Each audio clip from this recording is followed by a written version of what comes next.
man, thank you guys for coming out. Saturday, it's Friday actually. Are you guys ready to see Stranger Things panel or what?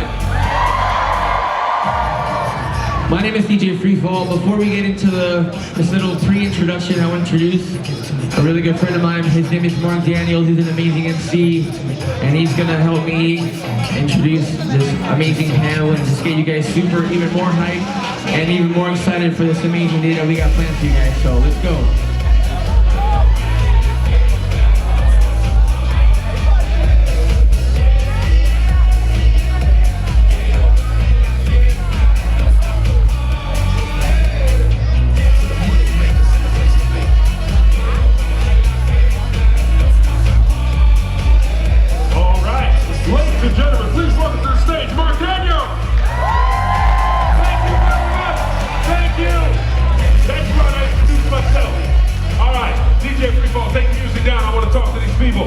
Bring it down a bit. Hey everybody, welcome to the main stage sponsored by AT&T. Are you ready for day 2 of New York Comic Con?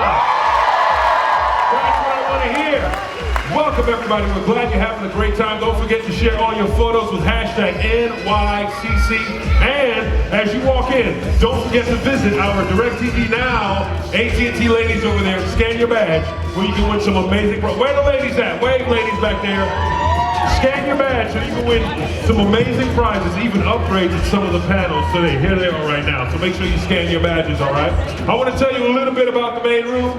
We have concessions in the back if you want to eat or grab a drink. Also, if you need to go to the restrooms, you can exit through the back and either go to the left or the right. Everybody got that? Say yes, Mark! Yes, Mark! All right, I am your pre-panel host. I am the guy before the show. The show hasn't even started yet, but we're out here. DJ Freefall is rocking the beats, and I'll be talking to you guys, seeing how you were doing. But I want to tell you guys, we got a great first panel of the day, right?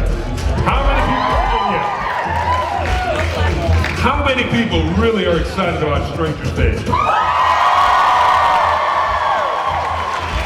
Guys, listen up. This is their first New York Comic Con. So I'm telling you, man, when Millie and David walk out here, you guys got to be up on your feet and go nuts. Can you do that? We want you guys up on your feet, let them feel the love, because they want to know that they can come back. Would you like them to come back next year? Who thinks there's going to be a season 2? Who hopes there's going to be a season 2? All right, perfect. Now, what I like about New York Comic Con is I like to come out there and meet people. Anybody dressed like a character from Stranger Things? Oh yeah? If you would, all right, DJ Freefall, I see you got the hat on, man. Yes, sir. All right, I'm gonna walk out here really quick. If you were dressed, raise your hand. If you're dressed like a character from Stranger Things. You're dressed? Wait a minute, she said, have you seen? Oh, look, get a shot of this. She's got issues. You're looking for your son. You need to calm down, man. Yeah, no, I've never heard of him, okay? I don't get the light thing, go sit down and she's crazy. All right, perfect, this is great. If you dress like a character, remember where you're sitting and follow me this way. Remember where you're sitting. Thank you so much. Thank you. This is very important stuff right here. It's like an elf, thank you. You're like a magic elf, thank you. Yeah, all right, perfect. If you're dressed,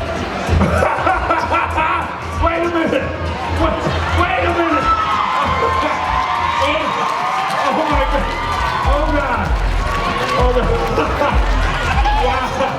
We got number 12. I thought he was 11, but I think he's 12. It's amazing. Look at all these guys dressed as characters from Stranger Things. Look at you coming over here. All right, guys. Here's what we're gonna do. All right. This is the first time ever at New York Comic Con. We've got characters from Stranger Things. So, we're going to do the official.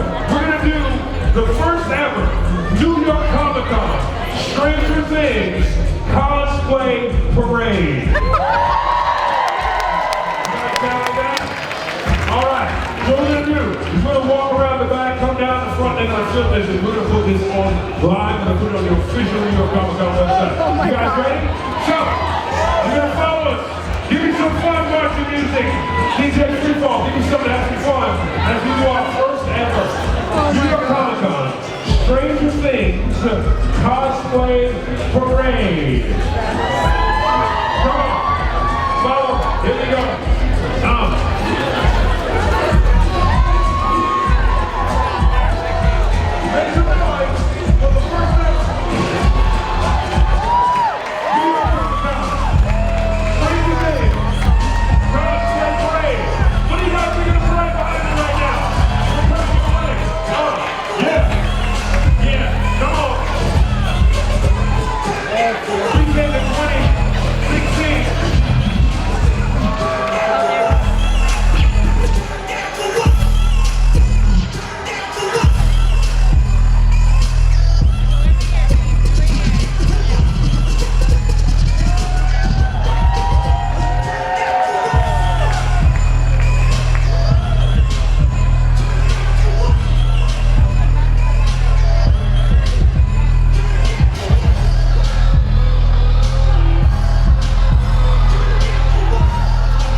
so you guys can walk with it. So, I'll clear the way so you can walk right at the line to get everybody, okay?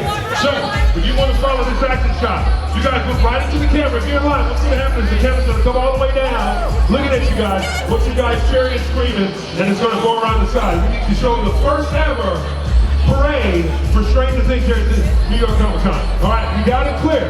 You're clear. You ready? Here we go. And 3, 2, 1, go. There we go.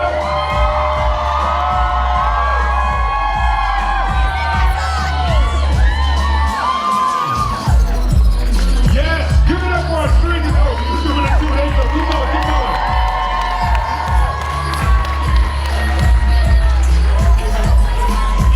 Let's give up Stranger Things cosplayers a big round of applause.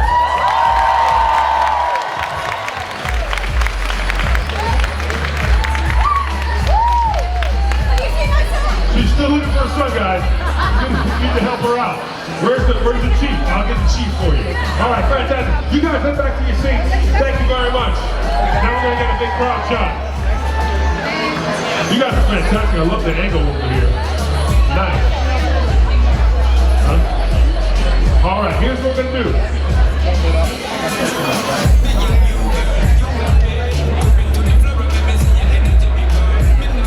All right, I'm gonna wait for the cosplayers to head back to their seats. Thank you. All right, perfect. Now, guys, what we're gonna do now is we're gonna do a big official photo of you guys going crazy for Stranger Things. So, when I say, are you ready for Stranger Things, I want you guys to get up on your feet and make all the noise you can. We're going to get some pictures and record this live. My man's coming up here with the official New York Comic Con video. We got the official photographer down here. You guys ready? So here's what's going to happen. I'm going to say, are you ready for Stranger Things? And you guys go nuts. Up on your feet, go nuts. All right, let me get out of the way. Here we go. You recording this? All right, we're here at New York Comic Con 2016, and I've got one question. Are you guys ready for Stranger Things?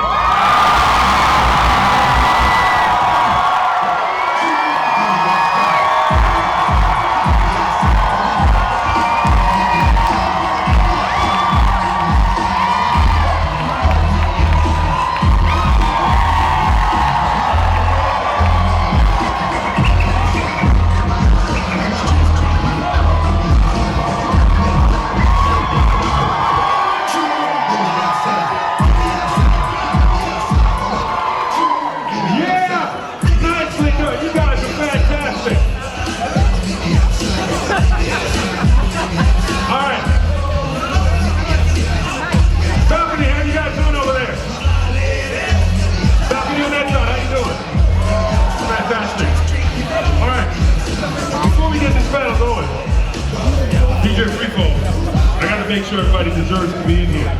So, I want you to raise your hands. This is a question. And if you get 2 questions wrong, we're going to remove you from the panel. And we'll need everybody to be watching. Okay, DJ Freefall, pay attention. All right, here's a true or false question about Stranger Things. If you think it is true, raise your left hand if you think it's true. If you think it's false, do a thumbs down. All right, you guys got it? False is thumbs down. True is one hand up, whichever hand, so it's easy. One hand up or a thumbs down if you think it's false. Here it is. Stranger Things was originally set on Long Island, New York. True or false? True or false? True or false? Wow. Not a lot of hands thinking true. Everyone else thinks false, right? That it was originally set in Long Island, New York. That is true. A lot of people are about to leave. A lot of people are about to leave. We're ready to go? All right, I'm gonna be nice. I'm gonna be nice and let you guys stay. All right, ladies and gentlemen, remember, this is their first time at New York Comic Con 2016. So, when Millie and David come out here, we want you guys up on your feet, let them feel the love, let them know that you are excited to see them on stage and maybe excited to meet them later on, all right? But every panel needs a moderator, so please put your hands together for this panel's moderator. He's a Vulture TV critic. Please welcome to the stage, Matt Zoller Sykes.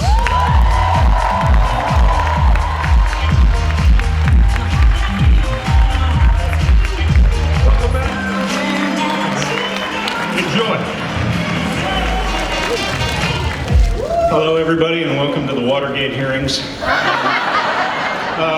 I have a very special guest backstage. There should be two of them. David Harbour is a little bit late because he's investigating a paranormal disturbance, but he should be here very, very soon, and I'm sure you'll give him a spectacular round of applause when he arrives on stage. But first, I'd like to bring out Millie Bobby Brown.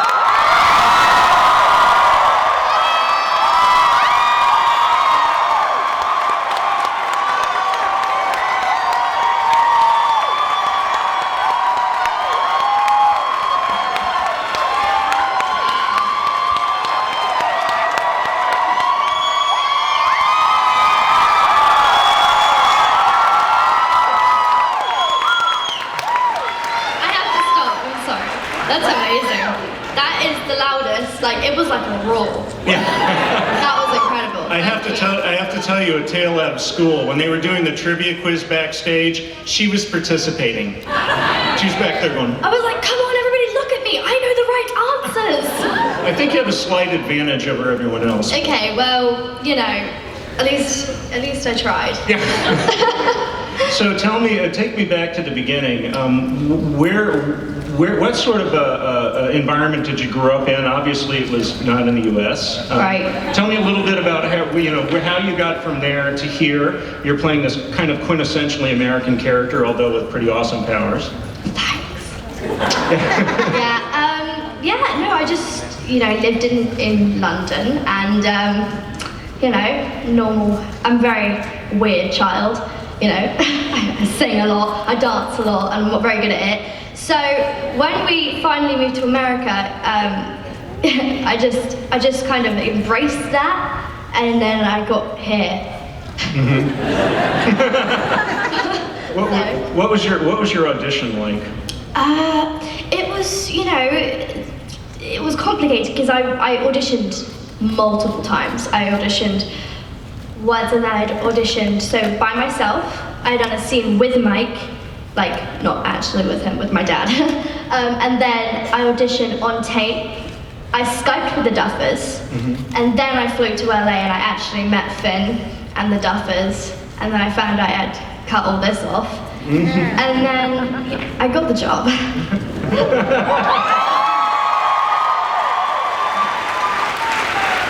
So what kind of material did you have to do? Was it just a regular scene where you're talking, or were you like trying to bend spoons? Hold on, 11 talking? Yeah. That's did you just, I'm trying to picture you like staring menacingly, or? No, I didn't actually have the stare. I cried a lot in the audition. All I said was, it's behind you! And that was it. So I was like, oh, that's great, And then, I kind of just went along with the script. I didn't get a lot. The Duffers were like, you've got to cut your hair off, your name is 11, and relate yourself to E.T. Hold on. Give me just a second. So then I gathered all that information up, and then I just performed, and I really enjoyed playing 11, but the audition process was, it was difficult because I had to find 11. Right. It was like I didn't really know what her look was. I didn't know, what she was like. She was vulnerable, but then she was like, and I was like, okay, she's kind of evil as well. So, you got to kind of combine them two. Talk to me a little bit more about finding 11. Like, what sorts of things did you do physically, like with your voice, with your face, your posture, those kinds of things? Did you have certain particular things where like, I should do this and this? Yeah, well, I mean, it was more like because I was, shooting so much. When we was on set, I would stand there and I'd think of stuff. I'd be like, I just don't know what to do, and then I was like, I know what to do to click someone's neck, like to break someone's neck. I got it, and Matt was like, don't ever say that again.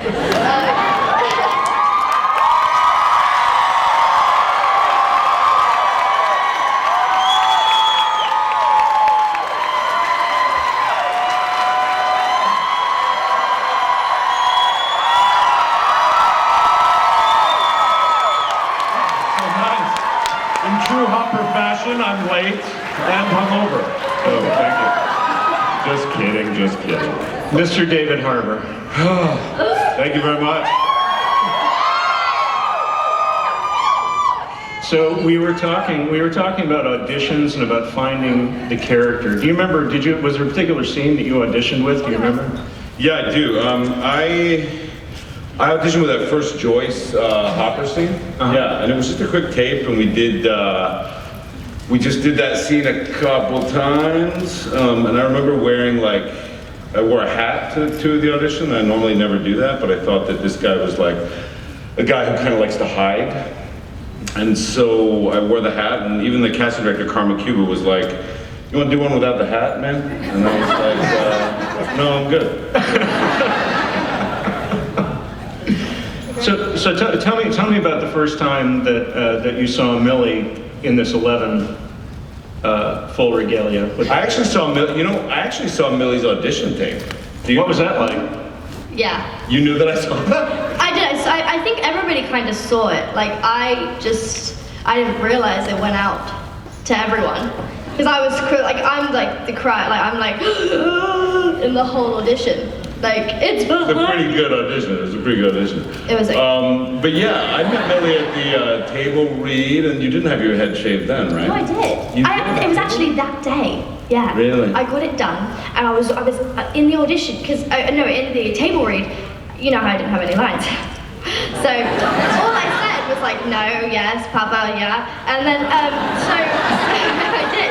So that day, you know when it just nobody probably knows, but for me, when you get your hair cut, it gets everywhere. And I was wearing my fluffy pajamas, and it got everywhere. And I was literally like this the whole read through. I was like, it's everywhere. The hair was just everywhere. So it wasn't, everybody was saying their lines, and I'd have to say ugh. No. So that was really it for me. When you're doing the telekinetic scenes, are you just make telekinetic face, or are you picturing a particular? Are you picturing a particular thing or feeling a particular thing? Yeah. Well, you see, I didn't really know how I got the face. It was just I got to be crazy. I've got to kind of look like a child, but scary. Right. So then I was like, I know what to do. And then when I done it, everybody was like, that's the 11 face. And then the whole thing, we would do the scenes and did I? Oh, I did. I did have scenes with you. But I never used my powers with you, did I? With me? Yeah, did I? No, we're just in the bathtub scene. Oh yeah, that was hard. Yeah, that was a tough. That was hard because I started getting dizzy. I was like, wow, there's a lot of salt in here. But then when we done the crying scene and everybody was just kind of sitting there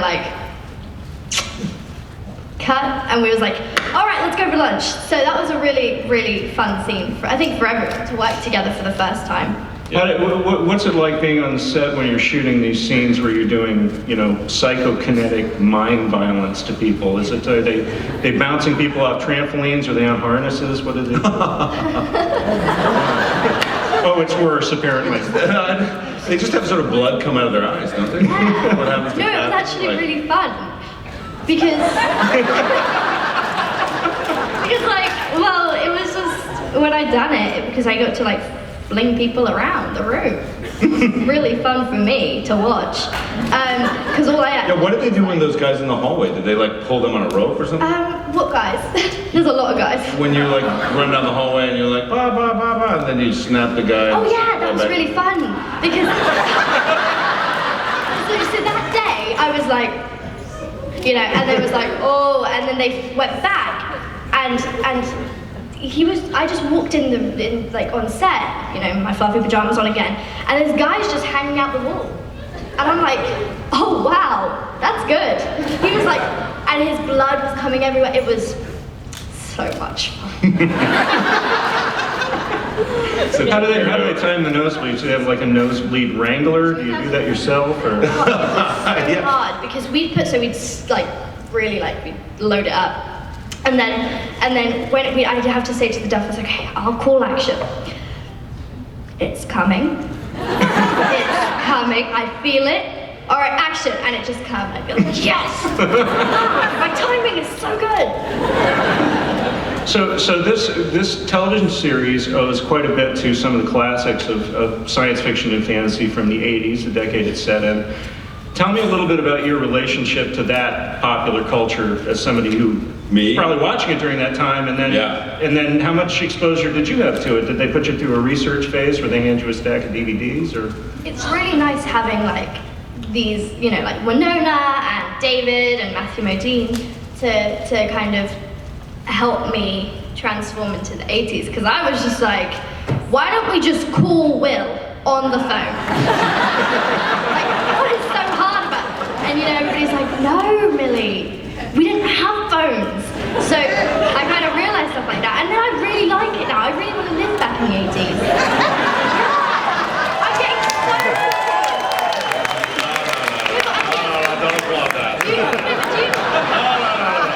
It wasn't as good as it is in Stranger Things. I lived it. If you got lost on the way to somebody's house, you had to find a payphone and call them. Yeah, you actually had to show up on time to places too. Which are, like now, you just text people that you're late, or you just text people like, oh, I want to go here. Hey, but like you used to have to show up on time, or you had to call the restaurant. Like, be like, tell this, you know, person that I'm going to be late. That was crazy times. I don't know how I survived that. I love everything except there is like really not good internet. What am I gonna do without internet? What are you doing? I can't go on Snapchat. I can't go on Instagram. What is happening? Yeah.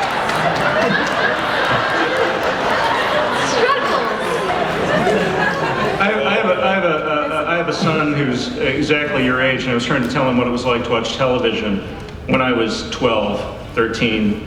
And the idea that you had to be in a place, you had to be in a certain place at a certain time to watch a show, and if you missed it, you had to wait 6 months. He stared at me like I'd grown up during the firebombing of Dresden. Yeah, it was unbelievable. You know what I remember is when I was a kid, Michael Jackson's Thriller video came out on MTV, and it was like the extended version. Yeah, Vincent Price, and it was like an event. Like all my friends gathered around the TV. We waited for like, you know, an hour, and then it came on, and it blew my mind. That kind of event television doesn't happen anymore. And like, I remember like the Cosby Show, and you think about the numbers, like 40 million people on a Thursday night stayed home and watched the finale of the Cosby Show. I mean, that's crazy that 40 million people were in their living rooms watching it. We just don't watch TV that way anymore. I can relate to you. This is how I feel about Vampire Diaries.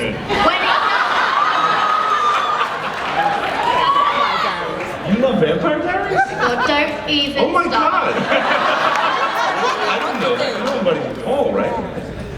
No. Oh yeah. He's gonna be in Atlanta when we're shooting. Oh my. Oh yeah. If I'm back in Atlanta.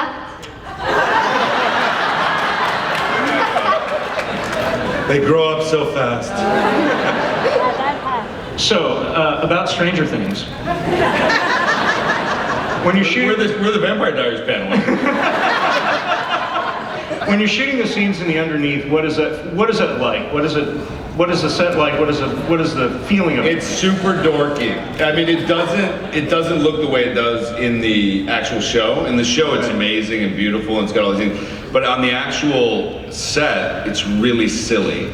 Like, there's a bunch of purple, like, piping that looks really fake, and it pulsates too. So it sounds like you're in a bad haunted house. Like, it kind of goes like, and then for the spores, they have a dude with a big old pillowcase full of like dandelion things, and they have a big fan, and so you'd be walking down the hallway like with the gun, like what the hell's going on? And then this guy is like standing there, like trying to be all intense.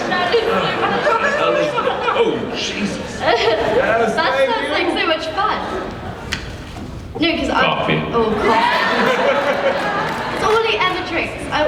The pictures I take of you, you're just always like, I know, I have like a million. coffee. Love it so We'll much. enjoy it. Thank you, I will. Next question. Tell me about the creature. Yeah. Demogorgon. The Demogorgon, yes. It's a guy in a puppet. Yeah, I mean, it's Mark. a guy in a Mark. suit. His name is right? Mark. His name's Mark, he's really Yeah. tall, he's really nice. He's really thin too, right? Yeah, very. I know. But yeah, so I mean his name's Mark. He has a lot of green dots on him, and he can't hear when he has the costume on. So we was doing the scene, and he was eating this egg, and I had to be like, touch him and then run away and start crying. And so that happened, and when I touched him, he couldn't feel my touch, right? So the duffers was shouting out, Mark! And he was just eating this egg. And I was like, Mark! Mark! And he wasn't listening, so that took a really long time. So we had to get someone on his feet to like pinch him. Pinching as a cue, you mean? Yeah, to be like, My only interaction with the monster is like because I didn't shoot anything with the monster, so I would see him though when we were like between scenes or something. The only interaction I had with Mark was seeing him like strapped up like this with a ton of fans, like blowing into all his armpits and everything in this big old suit. It was the least scary thing I've ever seen, or maybe the most scary thing. because he had an entourage. And the thing is so I have a baby sister, and there's two little toddlers on the show, right? And Tinsley and Aniston, and obviously when the monster comes on, everybody's like, oh. So we love how we call him the monster. And so everybody comes on, and the producers actually had to tell the two toddlers, it's only a monster from Monsters Inc. And they were like, okay. And now, like, my sister is like, Mark! So it's totally fine. It's really fun when you have like a monster on set. Do you carry your characters home with you in any way? Do you think about them after you're done shooting, or is it just leave it on the set? I mean, I think Millie's much more professional than I am in this way. I do carry it home. I mean, everyone was very admiring of your ability. Wow. Oh my God. I was gonna make it so much more than that. The craft, the art. For me, I mean, I don't get, I don't do the Jared Leto stuff of like sending dead pigs to people and stuff. But I do have a particular brand of method to what I do, which just means that I like the experience that I have to be authentic and personal. And so for me, that can't happen unless I sort of carry it around a little bit. Mm-hmm. And Atlanta shooting was a very difficult experience because Hop is a very like lonely sort of sad guy. And so I definitely carried that away. And Atlanta's an easy place to be sad and lonely. At least for myself. Big up very Atlanta. easy. Yeah, very easy If you go 20 minutes out, it's a great family place. But it was, I would just go home a lot and like sit in my apartment and smoke cigarettes and dread the days. So it was really good for the character. Like it was really, and I'm at a point in my life where the work is so important to me, and it's sort of more important than my personal life in certain ways. Like I've always just wanted to act and to create, and so when you get a chance to do that, it's like training for a marathon or something. It's like, why not just do it full out? And so that's how I like to work. Were there any particular, yes, applause for technique. I'm not as professional. I just say no and cover. So I'm not me at all. But you're very, your character's very sad and lonely. But you like coffee. That's a happy thing. No, but like that's what you kind of relate to with your, Flo, get me my coffee. Yeah.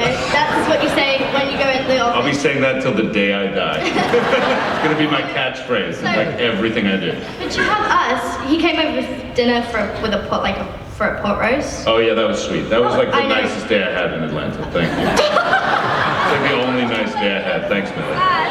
That is so sad.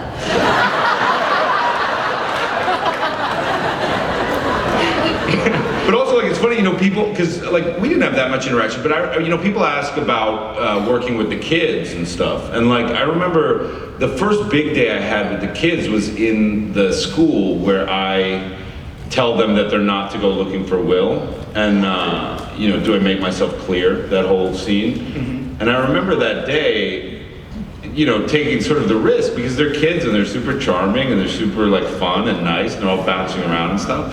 But I was like, get my chair away from them, and like I don't want to talk to them. And I definitely, wanted to preserve that feeling of intimidation, which now has been completely dissolved. I was going to say, at that time, they thought I was kind of an angry, weird dude. And I was like, that's okay, I can live with that. I like that. I agree. We kind of did.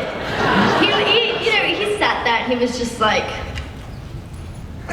and we was like, okay, that's David Harbour for you. But then he starts to get like we got really, he doesn't like me growing up.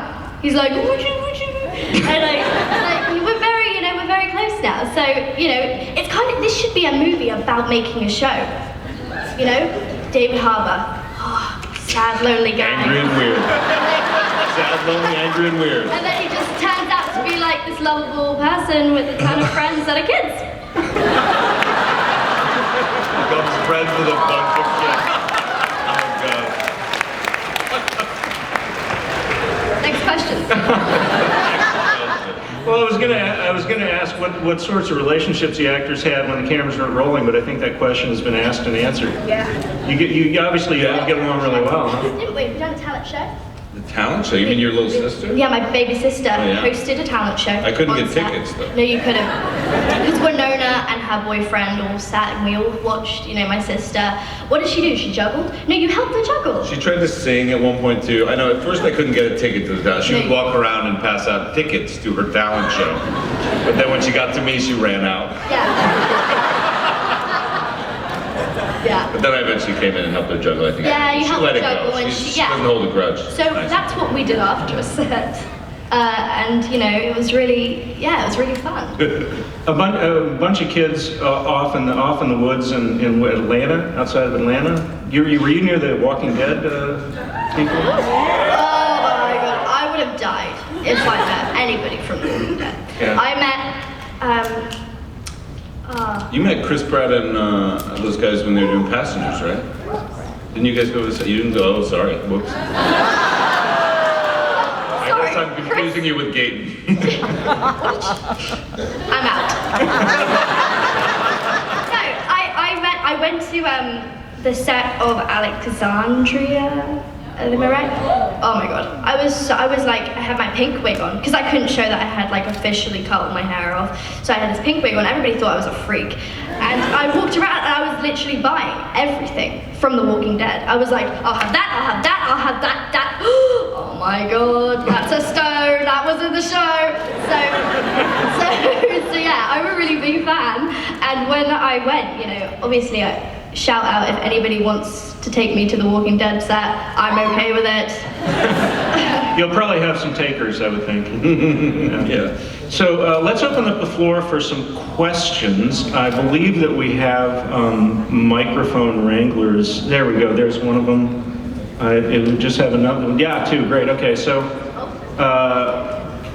we're going to go, to each of these aisles here. And if you have a question, make sure that you speak into the microphone. Is there any cosplayers here today? Yeah. Well, obviously, like from our show. Is that Joyce? Oh my god. That is so cool. Amazing. The Wow. Christmas lights. I love it. I think I might dress up as Popper. Okay. I'm gonna be Barb. Just out of sheer Hopper I guilt. will give that to you. Justice for, but I agree. Well, that's... Hi, I'm Joe from Hey, Joe. New Jersey. Where are we? Oh. Quick question. Will we ever get justice for Barb? You Yeah, want to take it home? Yeah, we can't. We do know a little bit about season 2, but we're not gonna say anything. But we will tell you that we do deal with the loose ends that in season 2, and we do deal with some of the internet rage over Barb's death. So we will have justice for Barb in some sense, but those of you that wishing that Barb somehow magically comes back to the show, I can assure you that Barb is very much dead.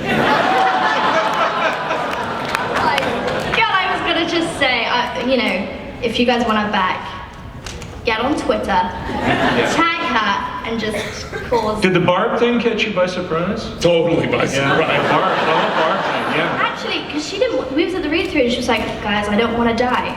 I was like, Duffus, you want to take this? And they was like, yeah, you're not gonna die. And then episode 4 came and we was literally ready, standing there just like, she was reading it, she was like, the Demogorgon!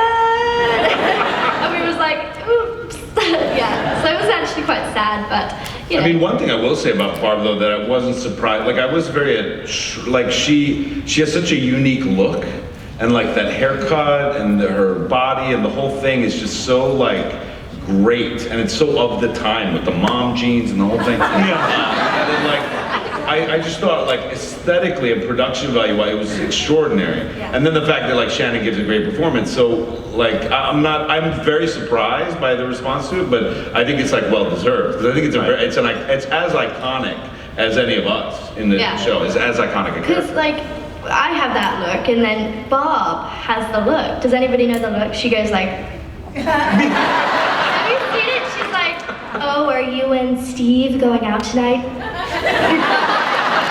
Such a good look. Because they do so many memes of it, and I look at it, and I just love it. So I go to Shannon every time I see her. I'm like... Okay, next question. Hi, my name is Matt from New Jersey. While watching the show, it looks like every character was introduced as one way, but then grew and changed and went almost in a completely different direction. For example, Harper comes in and he says, mornings are for coffee and contemplation, right? And you think he's just gonna be laid back, lazy, not really do a great job, but then it turns out he knows way more than anyone who's just a cop should. So what was it like to kind of portray your characters one way and then develop as the show goes on and really have your characters grow in a real nice direction? Yeah, I mean, for me, it's an extraordinary opportunity. Like, I think the writing was so three-dimensional. One of the things I love about Hopper is oftentimes you'll see when a character gets introduced, like you see that thing with him and his daughter, and then you see him being drunk on the couch and hungover, and so you know there's some kind of like loss or some kind of damage there, right? But instead of having him be sad or angry even, he's a little angry, but he's sarcastic, he's funny, he doesn't give a shit, he's like, you know, and I love that dimension to the character, because with that, one of the things I love most about the tweets about the show are people that watch the show and kind of live tweet as they're watching it, and people in episode 1 are like, this Chief Hopper guy sucks. I hate this Chief Hopper. Why does everybody like Chief Hopper? I hate him. Episode 2, and then by episode 4 or 5, they're like, if Chief Hopper dies, I'm suing Netflix. Amazing. So it's great to go on that journey. I mean, Were there any particular actors that you had in the back of your mind as you were playing that part? Yeah, I mean, for me, like, I like so many of those guys in the late 70s and early 80s that I grew up with, and that sort of taught me what it was to be a man, like, and what it was to struggle with the ideas of masculinity, and softness and hardness and damage and all those things. So it was like Jack Nicholson in 5 Easy Pieces was like a big inspiration. Yeah, look at that. And then, of course, then you have the other element of the swashbucklingness of like the Harrison Ford and the Indiana Jones and things like that. Yeah. Which, you know, like, I love those. So, and then even like guys like Gene Hackman, Roy Scheider, like Nick Nolte, like these guys that I feel like of an earlier time were less put together, you know, they were less handsome, they were a bit more beat up. Yeah. And I fit very well in that category. Don't do that to Next question. Hi, I'm Lauren from Plainfield, New Jersey. Plainfield. My question is for both David and Millie. David, can you adopt me? Millie, can I adopt you? And who falls asleep most on set? Falls asleep most like You know, it's quite, you know, I would knock on your trailer and no one would answer. Yeah. Hours and Because hours. you drink so much coffee, but I feel like even there's so much coffee Yeah. that it's actually like making you fall asleep. Yeah, it puts me to sleep now. Yeah. So what? It's all downhill from here. So wait, so what drink actually wakes you up then? What's that? What drink actually wakes you up? Tequila. Non-alcoholic beverage, David Harbour. Non-alcoholic beverage. What wakes you up? No, you know, wait, I want to talk about the daddy thing for a second. Because there's two versions of this that are online, and I get them confused very much, Plainfield, New Jersey. So one of them is like you're an attractive older man, and then the other is dad. I do things on Twitter, whatever, people are like, oh, dad. Like, I'm the dumb parent who's driving you to the movie. When she said, so what drink actually wakes you up, I asked, like I whispered tequila and then you said tequila. You are my daughter, I found it. I'm sorry, I have really good parents, and also Aaron Paul is my fake adopted parents at the moment. I'm sorry. Next question. Hi, I'm Sonia from Staten Island. Staten Island! This is more of a question for David, where the science teacher in the show is so great, but how... I love him so much. Yeah. I mean, how appropriate is it for his kids to call him in the middle of the night going like, how do I build this? Like, hammer? And he thinks it's totally normal. Can I just say, it was the 80s. It was the 80s. I love that scene so much because what's so amazing is he's on this like hot date with this like cute girl. They're like watching a movie, and then there's a picture of him where like I posted this meme or something where he's on the phone with the kids and he looks more excited and turned on talking about how to build a deprivation tank than he ever was with that girl. And it says hashtag teacher of the year. Randy Havens, ladies and gentlemen. Oh, he's so good. That's incredible. All right, next question. Hi, I'm Sarah. I'm from Brooklyn. Yeah. Congratulations on making the most bingeable show on. Thank you. My question's actually for Millie. I was a huge fan of The Intruders. Yeah. Did you know what you were saying on that show, or No. did it keep you really separate from it? No, I didn't know what I was saying. See, I just read my lines and I was like, Ave Verum Corpus, Mozart composed it, you know, and I just kind of rambled. And I didn't know what I was talking about. I kind of didn't do anything with my face. And Glenn Morgan was just like, you don't need to know what you're saying, just say it. And then I said it, and it's a pretty good show. You guys should watch it. Okay, next question. Hi, my name is Antoinette from Poughkeepsie, New York. And Big night! Wait, is it Pepsi?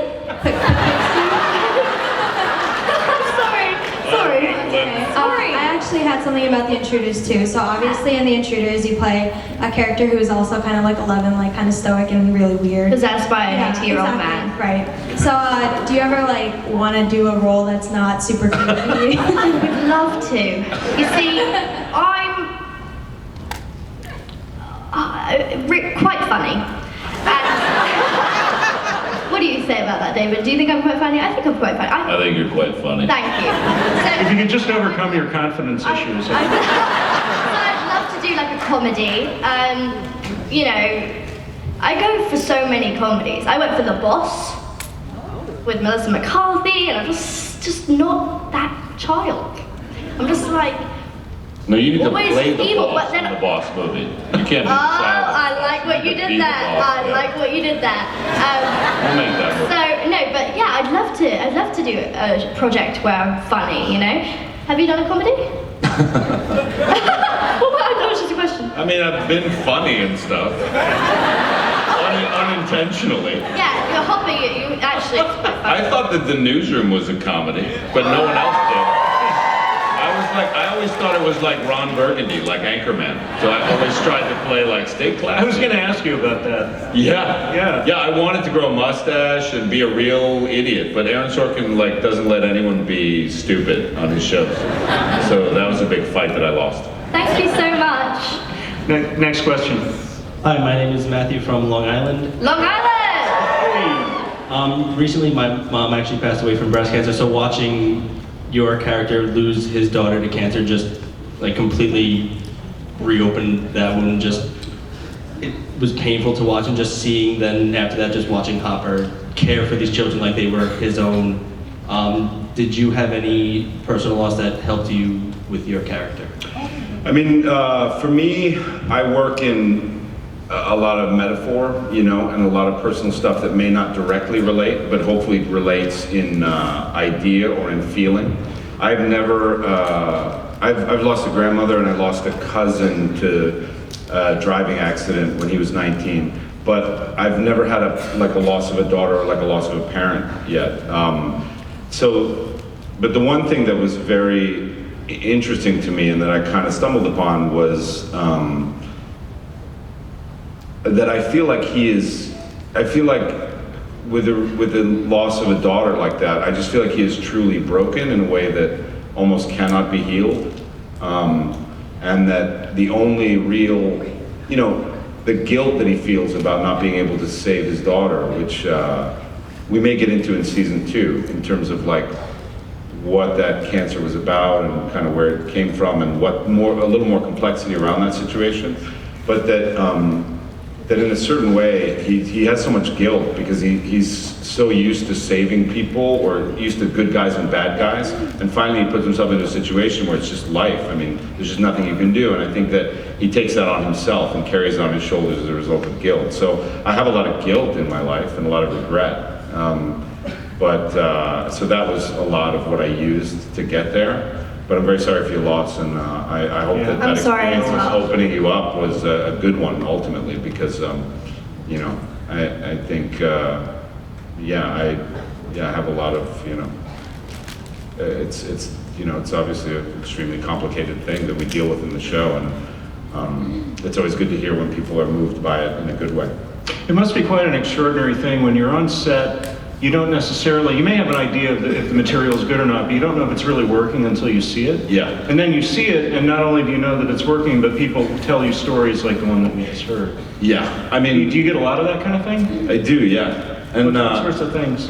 I mean, one of the greatest things about this whole experience has been people that tweet me that are very different from me politically, very different from me socially. Like I get a lot of like Trump supporters in the Midwest and people in the South who have goatees and who are big guys. Who I don't feel represented in television in a certain way. And they tell me that Hopper makes them want to be a better man. And like that to me is the only thing I've ever wanted to do as an actor, is to touch people and move them and open their hearts and make them possibly experience empathy in a deeper way for other people and for other human beings, and to unite us and make us not feel so alone. And so that to me has been the greatest gift of this experience, bar none. As a performer, it's actually really quite rewarding to see people getting touched by, our performance, and it's really rewarding. What do people say to you about your character and about your performance? What sorts of personal stories do they relate to you? Mostly, I think it's awesome to have short hair and to still embrace it, and you can rock it. So for people who just have short hair and who have illnesses, to really embrace that you have short hair and you can still rock it. And we have a lot of inspirations in our show. We have Gaten, who has cleidocranial dysplasia, and he inspires a lot of people. So it's really nice to. And we have me, who's wildly out of shape. It's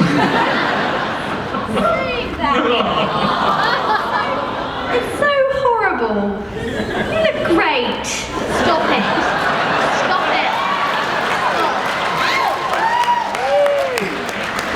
Next question.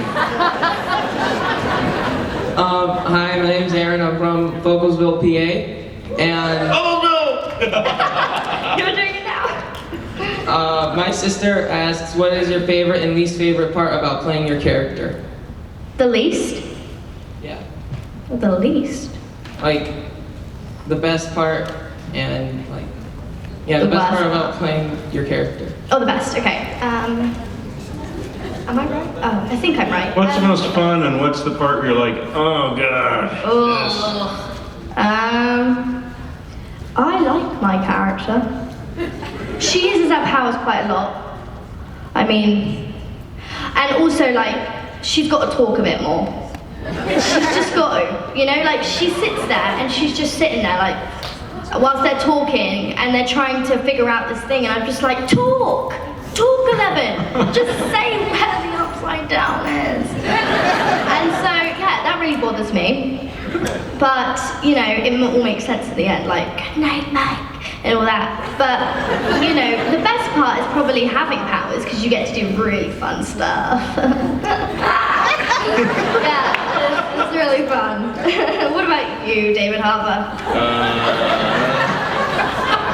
I think it's one and the same. It's like the best part and the worst part are the same thing. It's like going to these dark places of loneliness, sadness, brokenness, and you know, it's so horrible when you actually experience it, and also it's so wonderful to be able to explore that part of yourself. So that's been amazing. Just really quickly. Yes. Right. I'm getting a question from the floor. No. From London, England. Just, did your trailer actually cost $1? For, you know, Hopper's trailer? Did it? Because I'm really curious. I hear it everywhere. Yeah, I mean, apparently it did, and we destroyed that thing too. Okay. Yeah, it was $1 from the production team. Wow, that's incredible. I'm just really curious about that. You want it? Huh? Yeah, why not? Next question. Hi, I'm Chris from Albany, New York. Hello, Chris. So Millie, you're awesome, but this question is actually for David. No problem. Of course. So in the scene where Jonathan and Joyce are going through Jonathan's photo, there was a box on the table, and my sister actually has that exact same box. Were there any moments of like nostalgia for you where you saw something that reminded you from your past? Yeah, I mean, the biggest thing for me was like the telephone on the wall in the kitchen with the cord. Like that cord that was like so long and janky and like crusted over with food, and you'd pull it, and like my mom would be on the phone all the time when I was growing up, and she'd like pull that thing across the room and you'd always trip over it. And it was like, yeah, that phone was, I know, it's trauma.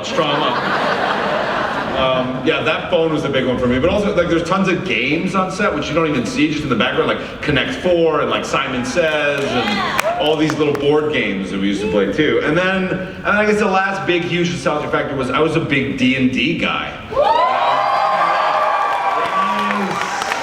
Oh yeah, cleric for life. So watching those kids play D&D, it was like, yeah, nostalgia. Wait, so you played D&D? Yeah, I'm a nerd.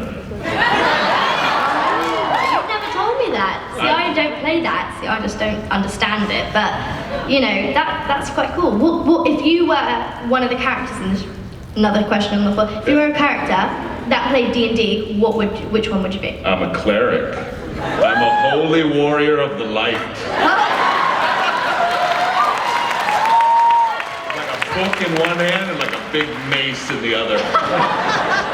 Oh my goodness. Okay. Next question. All right, hello.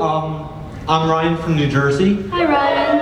And this is awesome because honestly, my father was born in '54 and he passed away in 2013. And honestly, you, especially David, I connect to you so much because he was roughly your age when the show still was present.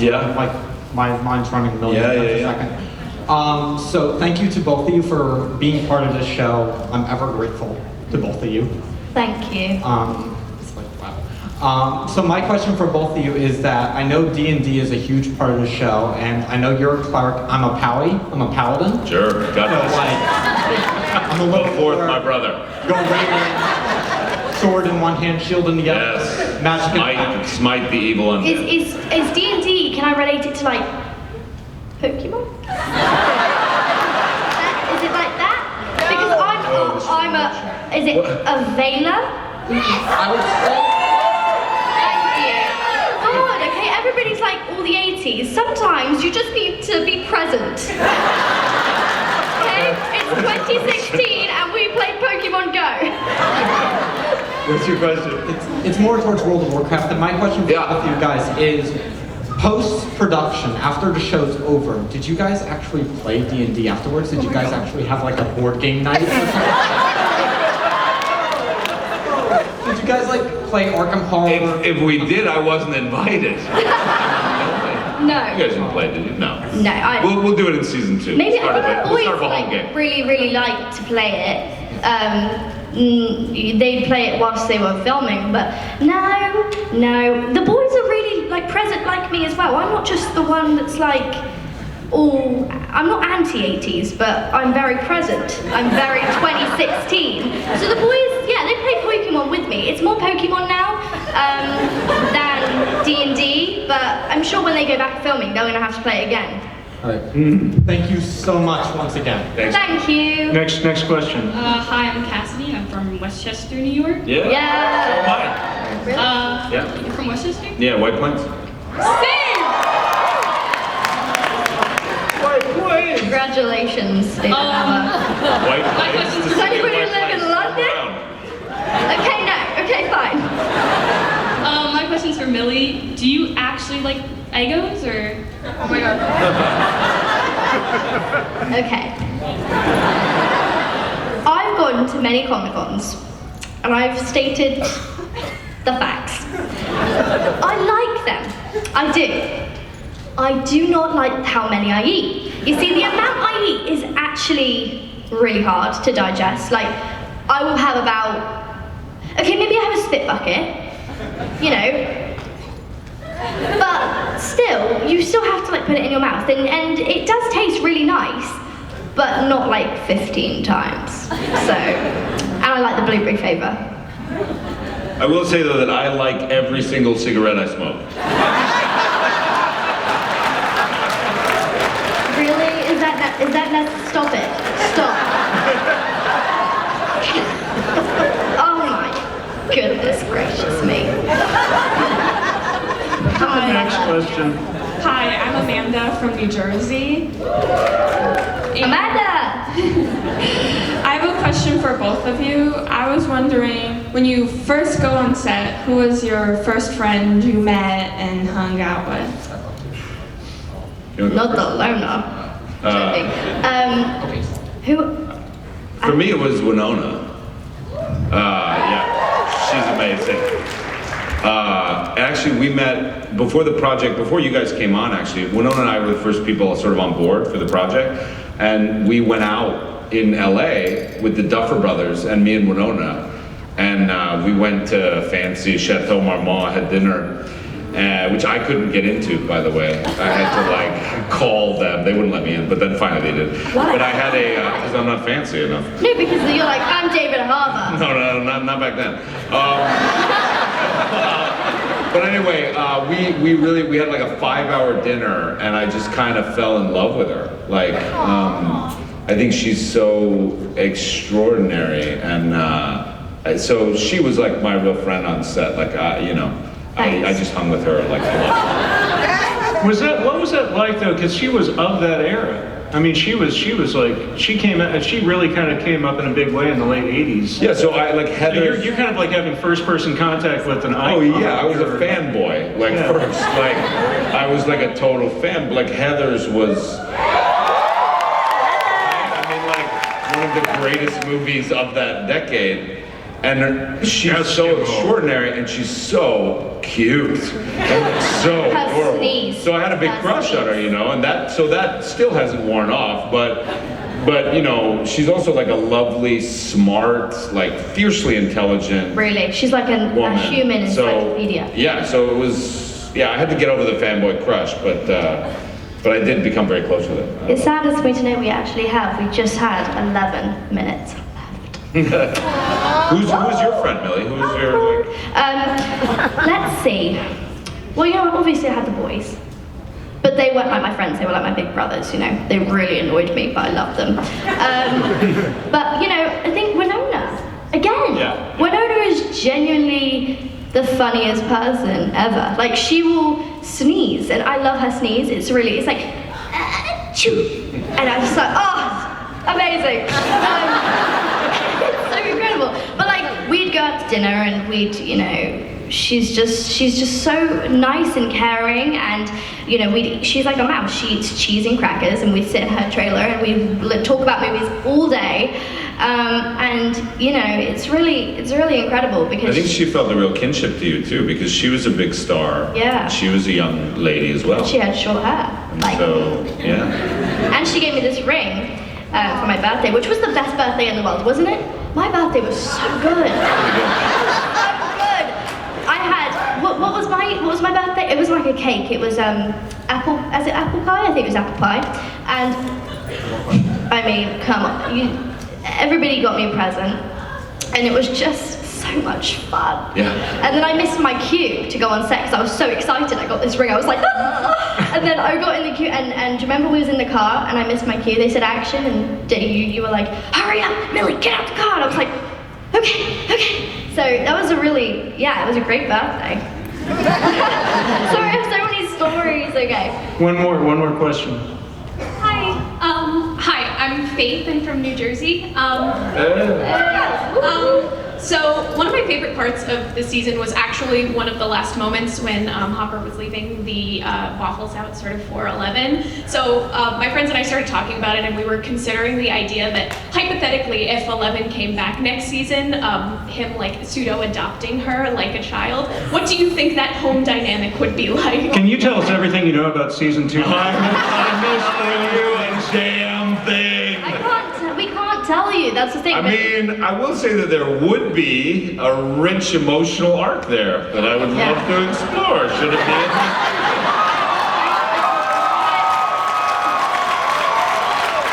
But I feel like it would be like. I mean, look. Here's what we end season 1 with. We end season 1 with Hopper actually sort of selling 11 out, right?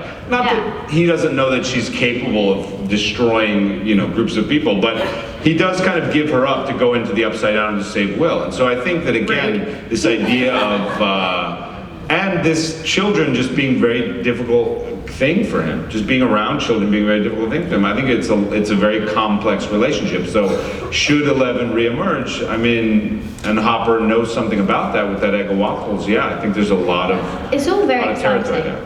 Yeah. You know? We're all very excited. Yes. Who's excited for season 2? It'll be good. I mean, we won't say anything, but we did get the first couple scripts We did. and the arc, and it's insane. I mean, it's insane. I could read it and I could say, oh, 11's not in it. Or I could read it and say, booking my flight to Atlanta. So I'm not saying anything, but either or, it's going to be incredible. Yeah. Well, based on how ridiculously charming you all are together, I wouldn't mind if it was just the two of you taking a road trip, like Paper Moon, and you're just talking. I think 11 should give Hopper a makeover. It's like an 80s makeover montage where we go shopping and stuff. Yeah, it'd be adorable. Your Julia Roberts montage. Yeah, exactly. No, it would be really fun to be like, Hop, Yeah. get me the Coke. Yeah, okay. Get me a Coke, you know? Wouldn't that be fun? And 11 would talk. Now I'm scared.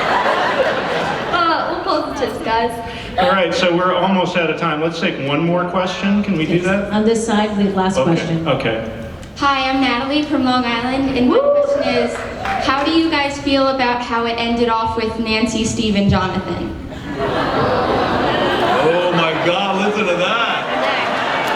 Wow, a lot of people are unhappy with that? Who's unhappy? Who's happy? Wow, people happy? I'm okay with it, you know? Because we always have a season 2. So anything could happen. But I'm okay with Stancy, you know? Because I just think Jonathan, like, you know, maybe he might, imagine if Barb, this is just a theory, guys. Imagine if Barb came back and Jonathan and Barb were dating. That would be incredible. That would, oh my God, so good. Writer over here. What do you think? No, it's one of the great love triangles of the series. I mean, because even when I was watching it, I felt torn. You know, the angsty James Dean type, and then the like popular football kid. But they both were so three-dimensional, because like, you know, Steve winds up being a really good guy, like getting Jonathan a new camera and sort of like being sweet to him at the end. Oh, people don't like that. And then Jonathan can be kind of a jerk. I mean, he's kind of a dark horse, but he also like doesn't treat her so well sometimes. And I don't know. So I don't know who would be better. But it is a great love triangle. That there will be more of that, you know, in seasons to come. So I think my favorite quote is, "I don't feel good about this. I don't feel good about this." Oh, I could not stop laughing. I was like, "This is crazy. This is crazy. This is crazy. This is crazy." Yeah. Oh, my favorite. Well, thank you both for joining us, Millie and David.